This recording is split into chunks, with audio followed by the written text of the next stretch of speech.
wahai orang-orang yang beriman, apabila datang kepada kamu seorang fasik membawa berita, fatabayyanu, maka selidikilah terlebih dahulu agar kamu tidak menimpakan sesuatu kaum atas asbab kejahilan kamu. Menurut riwayat At-Tabrani, Nabi sallallahu alaihi wasallam menghantar seorang utusan yang bernama Al-Walid kepada satu kaum, kepada satu perkampungan, dan dia pulang kepada Nabi sallallahu alaihi wasallam membawa suatu berita yang bunyinya inconvenience. Nabi sallallahu alaihi wasallam hantar seorang utusan yang lain, iaitu Khalid bin Al-Walid radhiyallahu anhu.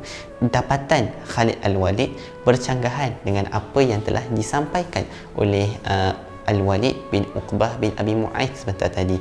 Jadi Allah Subhanahu wa taala turunkan ayat ini untuk menegur Al-Walid bin Uqbah bin Abi Mu'ayth. Sebenarnya pada asasnya perbuatan tabayyun ini ataupun menyelidik terlebih dahulu apabila kita mendengar apa-apa berita, contohnya datang WhatsApp kepada kita, katakan tentang keburukan seseorang, keburukan pemimpin, keburukan individu lain, the first and foremost thing to do is untuk tabayyun.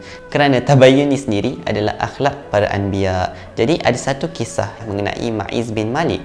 Ma'iz bin Malik ni dia datang kepada Nabi sallallahu alaihi wasallam. Dia minta Nabi sallallahu alaihi wasallam sucikan dia, bersihkan dia. Atas sebab apa?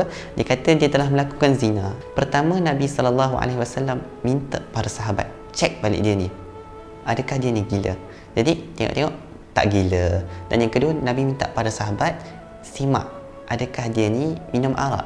Sebab pengakuan oleh seorang yang meminum arak, minum khamar, tak boleh diterima sebab waktu tu dia tak waras. Dia pun tak minum arak. Jadi maksudnya dia buat claim tu dalam keadaan dia waras, dia sedar apa yang dia katakan. Akhir sekali Nabi SAW baru tanya, azanaita, adakah kamu berzina? Bila mana Ma'iz bin Malik admit benda tu, barulah berlakunya hukuman dan sebagainya. Nampak tak betapa banyak level of research yang Nabi SAW buat sebelum kenakan ataupun kemukakan tuduhan terhadap seseorang individu.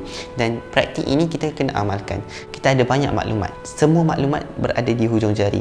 Kita boleh semak cara betul, kita boleh cari site untuk menenggelamkan kebenaran dan sebagainya. Dan akhir sekali adalah adab kita terhadap apabila kita berinteraksi dengan maklumat-maklumat ini adalah admit ataupun akui bahawa tak semua benda kita ni tahu.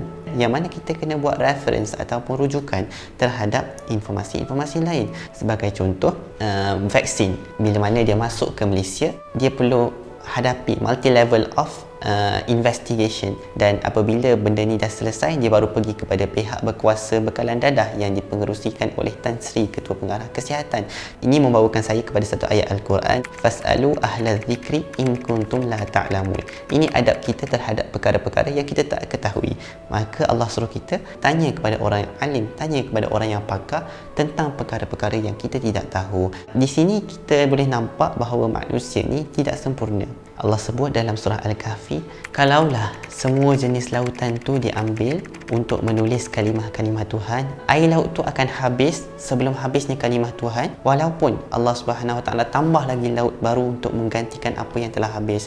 Maksudnya betapa luasnya ilmu Tuhan dan akal kita tak mampu untuk capai semua benda. Sekian, Assalamualaikum warahmatullahi wabarakatuh.